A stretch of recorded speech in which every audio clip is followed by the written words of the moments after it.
വൈകുന്നേരം കട്ട കുടിക്കാൻ നോക്കിയപ്പോൾ കൂടെ കഴിക്കാൻ എന്തെങ്കിലും ഉണ്ടാകുന്ന നോക്കിയപ്പോൾ രാവിലത്തെ പുട്ടിരിക്കുന്നു. പുട്ടൊന്നും നമുക്ക് പറ്റിയതല്ല. വേറെ എന്ത് കഴിക്കാമെന്ന് ആലോചിച്ചുകൊണ്ടിരുന്നപ്പോഴാണ് പെട്ടെന്ന് ഒരു ഐഡിയ വന്നത്. സവാള ബജിയും കത്തിരിക്ക ബജിയും. എന്നാൽ പിന്നെ പെട്ടെന്ന് അത് ഉണ്ടാക്കാമെന്ന് പറഞ്ഞുകൊണ്ട് അതിൻ്റെ സവാളയ്ക്ക് നല്ല നൈസായിട്ട് സ്ലൈസിനങ്ങ് അരിഞ്ഞെടുത്തു. എല്ലാം അരിഞ്ഞു വെച്ചതിന് ശേഷമാണ് എനിക്ക് പറ്റിയ അബദ്ധം ഞാൻ തിരിച്ചറിയുന്നത്.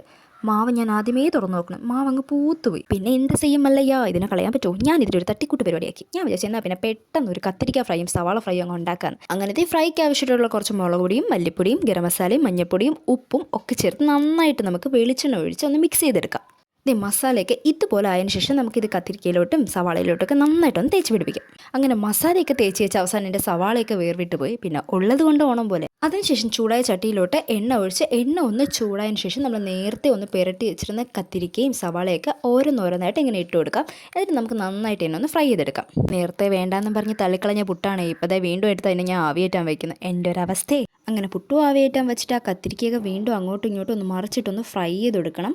അങ്ങനെ എൻ്റെ കത്തിരിക്ക ഫ്രൈ സവാള ഫ്രൈക്ക് റെഡിയായി. ഇത് അമ്മയെ കൊണ്ട് കാണിച്ചപ്പോൾ അമ്മ പറയുന്നു ഇതാണ് അമ്മ ഉണ്ടാക്കുന്ന മെഴുക്ക് പുരട്ടിയെന്ന്. അതിനങ്ങനെ ഒരു പേരുണ്ടെന്ന്. എന്നാൽ പിന്നെ പോട്ടെ, സംഭവം വായിച്ച് കഴിക്കാൻ കൊള്ളാമല്ലോ, നമുക്കതറിഞ്ഞാൽ മതി. അപ്പോൾ വീഡിയോ ഇഷ്ടപ്പെട്ടാൽ ലൈക്ക് ചെയ്യാനും ചാനൽ സബ്സ്ക്രൈബ് ചെയ്യാനും മറക്കരുത്. മറ്റൊരു വീഡിയോ ഇടുന്നവരെ ബൈ.